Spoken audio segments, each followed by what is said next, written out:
The story of the Jordan brand begins in 1984, when a young basketball player named Michael Jordan was just entering the NBA. At the time, Nike was known mostly for running shoes and had very little influence in the basketball market. Jordan initially wanted to sign with Adidas, which he viewed as cooler and more prestigious, but Adidas hesitated and failed to offer a serious deal. That opened the door for Michael's agent, David Falk, to arrange a meeting with Nike, a meeting that would change sports and fashion history. Nike made an unprecedented offer to Jordan: $500,000 per year for 5 years, a cut of the profits from sales, and his own signature shoe line. For a 21-year-old rookie who hadn't even played a professional game yet, it was an extraordinary deal. Jordan agreed, and work began on the first shoe, the Air Jordan 1. Designed by Peter Moore, the sneakers came in bold red and black colors to match the Chicago Bulls uniform. At the time, the NBA had strict uniform rules requiring mostly white shoes. The league fined Jordan $5,000 for every game he wore them. Rather than back down, Nike paid the fines and turned the controversy into brilliant marketing.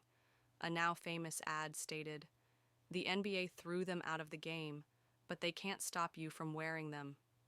The result was explosive. The Air Jordan 1 became an instant success. Over 1.5 million pairs were sold within the first few months. The shoes became more than sportswear. They became a cultural symbol. Each new release brought hype, lines around stores, and an iconic campaign.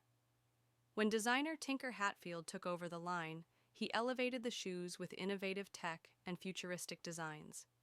He also introduced the legendary Jumpman logo, a silhouette of Jordan in midair, which replaced the original Wings logo and became one of the most recognizable symbols in the world. In 1997, Nike officially launched Jordan Brand as a separate division. It wasn't just a shoe line anymore. It became a full-fledged brand ecosystem.